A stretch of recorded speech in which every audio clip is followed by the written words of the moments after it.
एक ससुर का पश्चाताप। द्वारिका जी को आज फिर बेटे विकास ने धक्का दे दिया था। घर में उस वक्त कोई ना था। पिता के कराह का उस पर कोई असर न था।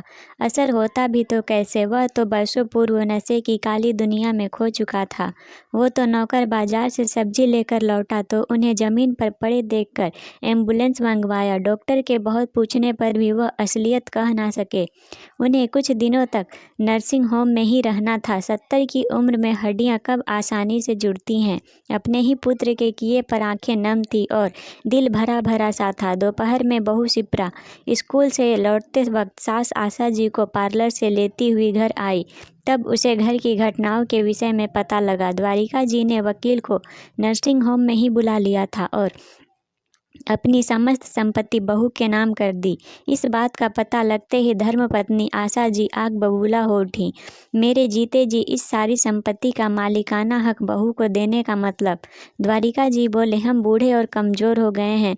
विकास हमसे सारी संपत्ति जब्त करके बर्बाद कर देगा, इसलिए बहू के नाम पर कर दिया। कम से कम पोते पोतियों की पढ़ाई लिखाई सही तरह से चलेगी।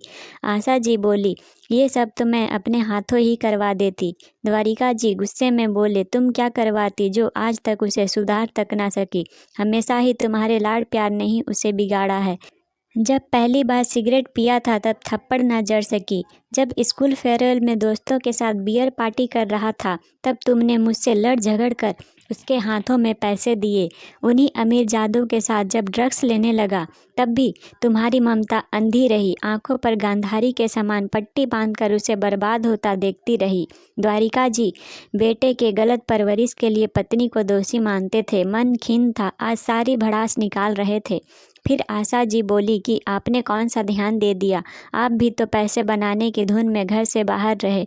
मैं अकेली जवान बेटे को कितना संभालती। द्वारिका जी बोले, हाँ काम कर रहा था, धन संग्रह कर रहा था, पर अब जान गया हूँ कि पूत सपूत तो धन का संचय और पूत कपूत तो का धन संचय, दोनों ही हालातों में यह धन बेकार है। इसलिए अब इसे नेक कर्म में लगाना चाहता हूँ। आशा जी धीमे स्वर में बोली, मैंने सोचा था शादी के बाद सुधर जाएगा। द्वारिका जी बोले, तभी अपने बेरोजगार नशेड़ी बेटे के लिए एक अच्छी लड़की का जीवन बर्बाद कर दिया। तुम्हारे बिगड़ैल लाडले को जब मैं रिहैब सेंटर में छोड़ने गया तो पीछे से तुमने किसी शरीफ परिवार की लड़की देख उसका ब्याह तय कर दिया और अपने पक्ष में यह दलील देती रही कि शादी के बाद तो अच्छे अच्छे सुधर जाते हैं। फिर आशा जी, वह भी तो उसे सुधार न सकी। मेरे ही बच्चे के सब दुश्मन बने हुए हैं, जो दिल में आए कीजिए, बोलकर वह सुबकने लगी। द्वारिका जी, विकास की गलतियों पर पर्दा मत डालो, उस पर से मेरा भरोसा जाता रहा। अच्छा है कि बहू सरकारी अफसर है, उसके साथ उसके बॉडीगार्ड्स रहते हैं, उससे ये कोई बदतमीजी नहीं कर पाएगा। अब सही समय आ गया है कि फिर से उसे रिहैब सेंटर में ही भेज दिया जाए। मकानों से जो किराया आ रहा है, बहू उससे बच्चों की पढ़ाई व विवाह भी अच्छी तरह संभाल लेगी। आशा जी बोली, क्या आप भी कुछ भी बोल रहे हो? मेरे लिए कुछ नहीं रखेंगे? द्वारिका जी, मेरा पेंशन तुम्हारे खाने पहनने व पार्लर के लिए काफ़ी होगा। थोड़ी शर्म करो आशा। एक लड़की क्या क्या ख्वाब लेकर ससुराल आती है। हमने शिप्रा को क्या दिया? एक ड्रग्स के नशे में डूबा इंसान। अब तुम्हारी यही सजा है कि तुम बहू को संपत्ति का एकाधिकार दे दो। क्रोध से आशा जी तिलमिला उठी और तड़ाक, ये क्या? उन्होंने बहू पर हाथ उठा दिया। सभी सन्न रह गए। एक बारगी बहू को विश्वास ही नहीं हुआ कि ये हाथ उस पर उठे थे। चुपचाप कमरे से निकल सरकारी आवास पर जाने के लिए सामान पैक करने लगी। जब तक सब रोकते उसने घर छोड़ दिया था। आशा जी ने सपने में भी ना सोचा था कि इतने दिनों से जमा राशि इस तरह उनके हाथ से निकल जाएगी। हार कर आशा जी ने शिप्रा के आगे हाथ पांव जोड़े और उसे मना कर घर ले आई। बेटे के अंदर भी बहू के लिए सम्मान था, क्योंकि जेब खर्च अब वही देने लगी थी। सास ससुर भी कुछ सुरक्षित महसूस करने लगे थे। अब पैसों के लिए विकास ने उन्हें परेशान करना छोड़ दिया था।